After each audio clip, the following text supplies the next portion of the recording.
அன்பிற்கினிய நண்பர்களுக்கு அடியேன் நாகராஜனின் காலை வணக்கம். நண்பர்களே, நாம் திருவாசகம் எனும் தேனை துளி துளியாக அனுபவித்து சுவைத்து ரசித்து வருகிறோம். போற்றி திரு அகவல் பகுதியில் நாம் இன்றைக்கு இரண்டாவது பகுதியை பார்க்கவிருக்கிறோம். அண்டத்தின் அமைப்பு பற்றி விவரித்த மணிவாசகர் பிண்டத்தின் பிறப்பு வளர்ப்பு பற்றியும் பேசுகிறார். திருவாசகம் ஒரு ஆன்மீக நூல் மட்டுமல்ல, அறிவியல் நூலாகவும் இருக்கிறது என்பதை நாம் பார்த்து பிரமிக்கிறோம். சென்ற பகுதியில் திருமாலால் காண்பதற்கு அரிய இறைவனது திருவடிகள் இரண்டும் தமக்கு எளிதாக காட்சி தந்தன என்று மாணிக்க வாசக அடிகள் கூறியதை படித்தோம். இன்று அடுத்த பகுதியிலே அடிகள் அருளியை படித்து இன்புறுவோம். அரிது அரிது மானிடப் பிறவி என்றார் ஔவையார். புல்லாகி புழுவாகி என்று எத்தனை பிறப்பு பிறந்து இளைத்தேன் என்பார் மணிவாசகர். ஆனால் இந்த பகுதியில் எத்தனை துன்பங்களில் இருந்து இறைவன் தன்னை பிழைக்க வைத்தான் என்பதை அந்த உயிர் சிந்திப்பதாக மணிவாசகர் உருவகப்படுத்தி உருகிறார். பாடல்: யானை முதலா எறும்பு ஈறு ஆய ஊனமில் யோனியின் உள்வினை பிழைத்தும் மானுட பிறப்பினுள் மாதா உதரத்து ஈனமில் கிருமிச் செறிவினில் பிழைத்தும். இதற்கு வரிவரியாக பொருள் காண்போம். யானை முதலாக எறும்பு ஈய ஆய எறும்பு இறுதியாகிய ஊனமில் யோனியின் உள் வினை பிழைத்தும் குறைவில்லாத கருப்பைகளின்று உள்ள நல்வினையால் தப்பியும் மானுட பிறப்பினில் மனித பிறப்பில் மாதா உதரத்து தாயின் வயிற்றில் கருவுறும் பொழுது ஈனமில் கிருமிச் செறிவினில் பிழைத்தும் அதனை அழிப்பதற்கு செய்யும் குறைவில்லாத புழுக்களின் கிருமிகளின் போருக்கு தப்பியும் என சித்தரிக்கின்றார். எறும்பு என்னும் உடலில் இருந்து யாத்திரையை துவங்குகின்ற உயிர் யானை வரை பல வடிவங்களில் யாத்திரையை நிறைவு செய்தது. சிறிய உருவத்தில் இருந்து பெரிய மிக பெருமனான உயிர் வரை யாத்திரை செய்து, அதாவது கால்நடையாக பிறந்த உயிர் மனிதனாக உரு எடுத்ததும் தான் காப்பாற்றப்பட்டதை எண்ணி மருகுகிறதாம், வியக்கின்றதாம். ஒவ்வொரு மாத வளர்ச்சியையும் அந்த கருவில் தோன்றி ஒரு யாத்திரை என்பது அது உணர்கின்றதாம். அதாவது எப்படி சொல்கிறது அந்த உயிர் பாருங்கள். கருவில் வளரும் உயிர் சொல்வதாக சொல்கிறார்: ஒருமதி தான்றியின் இருமையில் பிழைத்தும் இருமதி விளைவின் ஒருமையில் பிழைத்தும் மும்மதி தன்னுள் அம்மதம் பிழைத்தும் ஈரிரு திங்களில் பேரருள் பிழைத்தும் 5 திங்களில் முஞ்சுதல் பிழைத்தும் 6 திங்களில் ஊறு அலர் பிழைத்தும். இங்கே இந்த வரிகளிலே மதி என்பதையும் திங்கள் என்பதையும் அந்த மாதங்களுக்கு சொன்ன விதம் இருக்கிறதே, அதுதான் மணிவாசகரின் சிறப்பு. ஏனென்றால் மதி தோன்றி மறைந்து தோன்றி மறைகிறது. அந்த வடிவங்களை அதைத்தான் சொல்கிறார். ஒரு மதி தான்றியின் இருமையில் பிழைத்தும்.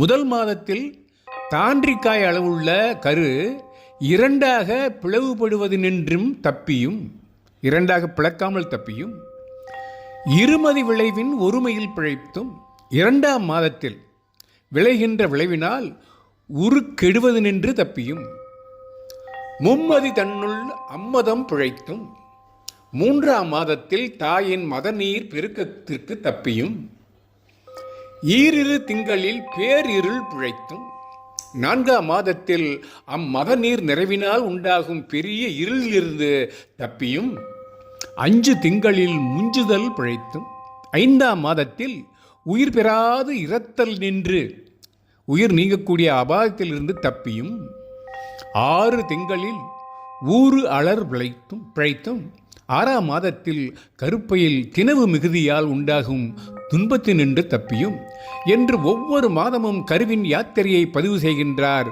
ஒரு கருவியலாளர் போல குழந்தையின் யாத்திரையில் அது தாண்டும் படிகள் பற்றி மேலும் விளக்குகிறார்.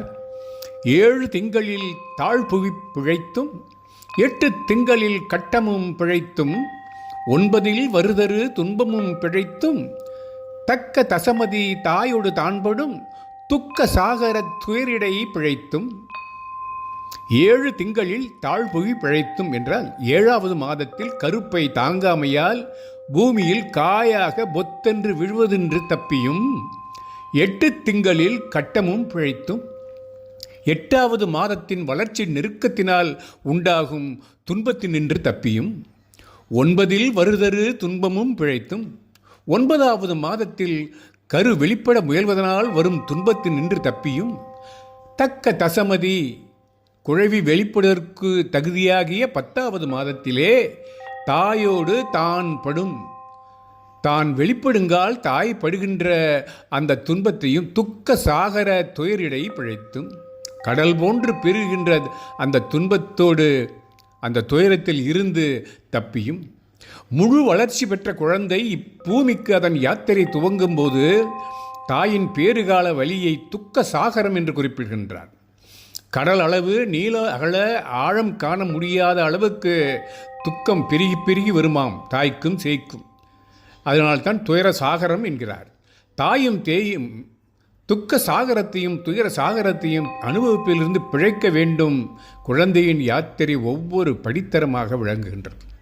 இந்த பகுதியை பொறுத்தவரை ஒரு நீண்ட ஒரு மருத்துவியலார் கூற்று போல அமைந்திருக்கிறது என்பதை காணலாம். இதை பற்றி கூட ஒரு தனி பதிவு இடலாம் என்று கருதுகிறேன்.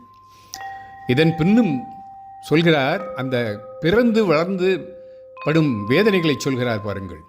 ஆண்டுகள் தோறும் அடைந்த அக்காலை ஈண்டியும் இருத்தியும் எனப் பல பிழைத்தும் காலை மலமோடு கடும் பகல் பசிநிசி வேலை நித்திரை யாத்திரை பிழைத்தும் என்றால், அடைந்த அக்காலை அதாவது பூமியில் பிறந்த பின்பு ஆண்டுகள் தோறும் வளர்ச்சியடையும் வருடங்கள் தோறும் ஈண்டியும் இருத்தியும் என பல பிழைத்தும் தாய் தந்தையர் முதலியோர் நெருங்கியும் அழுத்தியும் செய்கின்ற எத்தனையோ பல துன்பங்களில் இருந்து தப்பியும் காலை மலமொடு காலை பொழுதில் மலத்தாலும் கடும்பகல் நிசி பசி உச்சி பொழுதில் பசியாலும் நிசி வேலை நித்திரை ராப்பொழுதில் தூக்கத்தாலும் யாத்திரை ஊர்ப்பயணங்களாலும் உண்டாகின்ற துன்பங்களினின்று பிழைத்தும் தப்பித்தும்.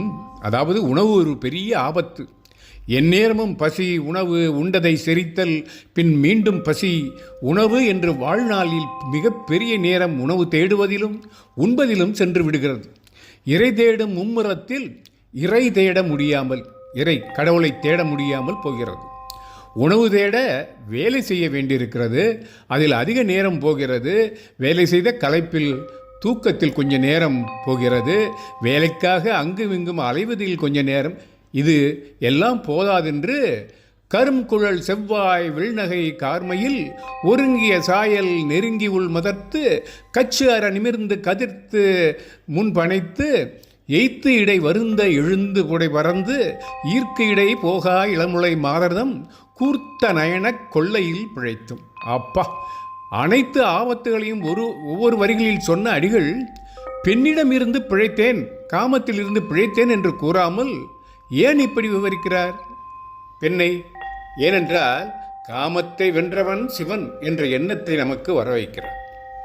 அடுத்து வரும் வரிகள், பித்த உலகர் பெருந்துறை பரப்பினில் மத்த களிறு எனும் அவாவிடை பிழைத்தும் கல்வி என்னும் பல்கடல் பிழைத்தும் செல்வம் என்னும் அல்லலில் பிழைத்தும் நல்குறவு என்னும் தொல்விடம் பிழைத்தும் புல்வரம்பு ஆகிய பலதுறை பிழைத்தும் தெய்வம் என்பதோர் சித்தம் உண்டாகிய.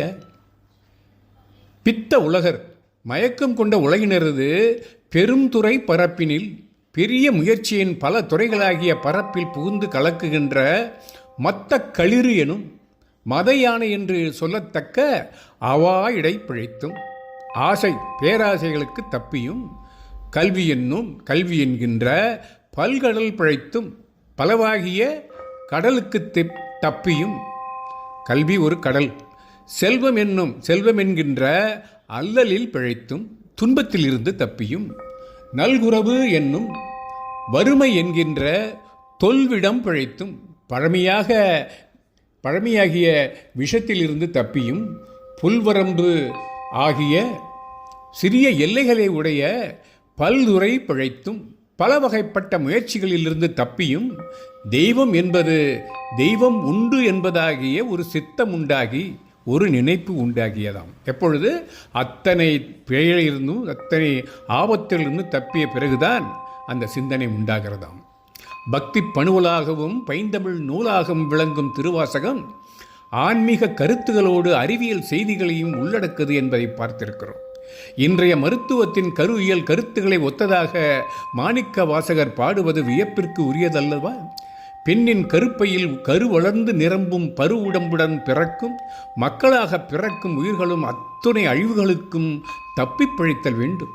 இத்துன்பங்களில் இருந்து இறையருளால் தாயும் சேயும் பிழைத்தல் வேண்டும் என இறையருள் போற்றும் திருவாசகம் பழந்தமிழரின் மருத்துவ அறிவினை வெளிச்சம் போட்டு காட்டுகிறது. இப்போது சொல்லுங்கள், திருவாசகம் ஆன்மீக நூலா, அறிவியல் நூலா, மருத்துவ நூலா, பண்டை மக்களின் அறிவு முதிர்ச்சி காட்டும் சமூக நிலை ஆய்வு நூலா என்ற எண்ணம் வருகிறதல்லவா? அதுதான் திருவாசகத்தின் சிறப்பு. அதனால் தான் நாம் அதை படிக்க வேண்டும் என்று கூறுகிறோம். மேற்கூறியவாறு பிறவித் துன்பம் விரிவாக கூறப்பட்டது எதற்கு எனின், அந்த துயரை, அதாவது பிறவித் துயரை போக்க அருமருந்து இறைவனே என்று எண்ணுதற்கே என்று கூறி இந்த பகுதியின் நிறைவுக்கு வருகிறோம். இனி அடுத்த பகுதியில் மாணிக்க வாசகரின் அடுத்த பக்கத்தை பார்ப்போம் என்று கூறி இத்துடன் உங்களிடமிருந்து விடைபெறுகிறேன். நட்புடன் நாகராஜன். வணக்கம்.